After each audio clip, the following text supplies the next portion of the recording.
ભરૂચ, કંથારિયા, ઉમરાજ અને સમસ્ત મુસ્લિમ સમાજ દ્વારા આજરોજ કલેક્ટરને આવેદનપત્ર પાઠવવામાં આવ્યું હતું, જેમાં જણાવ્યા અનુસાર તાજેતરમાં અમુક અસામાજિક તત્વો દ્વારા રાજકીય કિન્નાખોરી રાખીને જથ્થાબંધ રીતે મતદારોના નામ કવી કરવા માટે ફોર્મ નંબર 7 ઓનલાઈન ઓફલાઈન ભરવામાં આવ્યા હોવાનું ધ્યાને આવ્યું છે। આ બાબત લોકશાહીના પાયાના સિદ્ધાંતો વિરુદ્ધનું એક ગંભીર ષડયંત્ર છે। ગામના સ્થાનિક રહીશો અને ગ્રામ પંચાયત આ બાબતે ચિંતિત છે કે બીએલઓ દ્વારા ખોટી માહિતી કે દબાણ હેઠળ આવીને જો કોઈ પ્રક્રિયા કરવામાં આવશે તો સાચા મતદારોના નામ કવી થવાની શક્યતાઓ છે। આથી બીએલઓ અને સુપરવાઇઝરને આદેશ આપવામાં આવ્યા છે કે ગ્રામ પંચાયતને સાથે રાખીને તપાસ કરવામાં આવે। જો કોઈ પણ સાચા મતદારનું નામ પંચાયતની જાણ બહાર કમી કરવામાં આવશે તો તેની સામે કાર્યવાહીની માંગ કરવામાં આવી છે।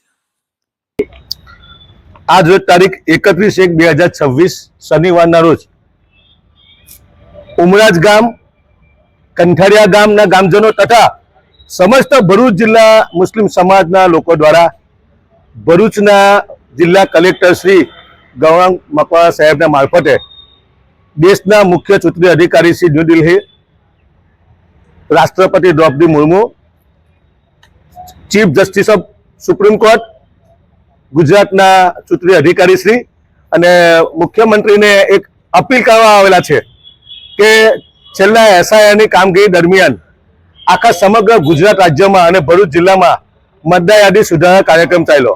लोकोए राजी खुशी तमाम प्रकारनी वहीवटी तंत्र ने प्रजाए मदद करी। आखरी यादी प्रसिद्ध थवानो मुसद्दो तैयार थई गयो।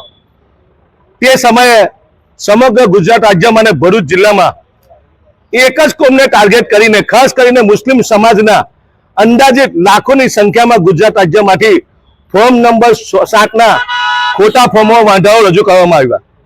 ज्यारे प्रशासन द्वारा अने बीएलओ तरफथी लोकोने सूचनाओ आपवामां आवेली छे के भाई वांधाओ छे। आ भरूच जिल्ला मुख्य चूंटणी अधिकारी अने गुजरात राज्य मुख्य चूंटणी अधिकारी न्यू दिल्ही मुख्य चूंटणी अधिकारी द्वारा अमे उमराज कंठारिया और समस्त भरूच जिल्लाना मुस्लिम समाज तरफथी आज एक मेमोरेंडम कलेक्टर मार्फत आप्या अने मांग करीए जे लोकोए खोटा फॉर्मो रजू करेला छे 7 नंबर तेनी सामे आ अमे नथी कहेता मुख्य चूंटणी अधिकारीनो परिपत्र छे के एमनी सामे फौजदारी राहे कार्यवाही थवी जोईए। अमे लोको भारतना नागरिक छे। भारतना संविधान अने डॉक्टर बाबा साहेब आंबेडकर जे प्यारू बंधारण बने ने तेना मौलिक अधिकारों अमने पण आपेला छे, परंतु आ सीधी लीटी में अमने टार्गेट करी अने एक एक व्यक्ति द्वारा 200, 500, 800 लोको सामे जे वांधा रजू थयेला छे तेनी सामे अमने वांधो छे। अमे भरूच जिल्ला वहीवटी तंत्र पासे अपील करीए के ज्यारे जिल्लामांथी हजारों मुसलमानोने टार्गेट करवामां आवे आ केटला अंशे व्याजबी छे। भारतना अधिकारे मुसलमानोने अधिकारो आपेला, संविधाने अधिकारो आपेला छे।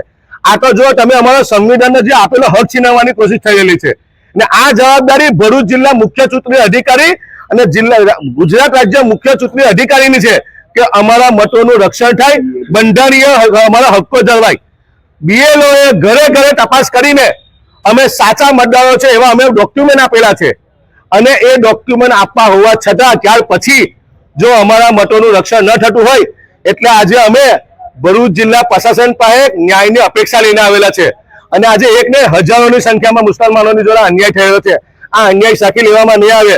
અમને ભારતના બંધારણ પર અને ભરૂચ જિલ્લા અને ગુજરાત અને હિન્દુસ્તાનના ન્યાયતંત્ર પર પૂરો વિશ્વાસ છે કે અમને ન્યાય મળશે, પરંતુ પ્રશાસનને અપીલ કરીએ જે લોકોએ ખરેખર વાંધા લીધા હશે યોગ્ય એનાથી અમને વાંધો નથી, પરંતુ અનલીગલી રીતે જે 7 નંબર ફોર્મો રજૂ કરેલા છે એની સામે અમને વાંધો છે। અમને જો અહીંયા ન્યાય નહીં મળે તો ન્યાય છૂટકે અમારા ગુજરાત હાઈકોર્ટના ન્યાય द्वार न खखड़वा पड़े એટલે आज અમે શાંતિપ્રિય ભરૂચ જિલ્લા વહીવટી તંત્ર પાસે અમે એક અપીલ લઈને આવેલા છે કે મુસ્લિમ સમાજને ન્યાય આપો, જસ્ટિસ મળે ને અમારા જે ભારતના સંવિધાને જે અમને અધિકારો છે તેનું રક્ષણ કરવી એ સરકારની અને પ્રશાસનની નૈતિક જવાબદારી છે। એટલે આજે શાંતિપ્રિય અમે એમાં આવેદનપત્ર આપે જો અમારી લોકોની માંગ નહીં સ્વીકારાય તો અમે અગાઉ ગુજરાત હાઈકોર્ટમાં રીટ પિટિશન દાખલ કરી અને અમે ચેલેન્જ કરીશું।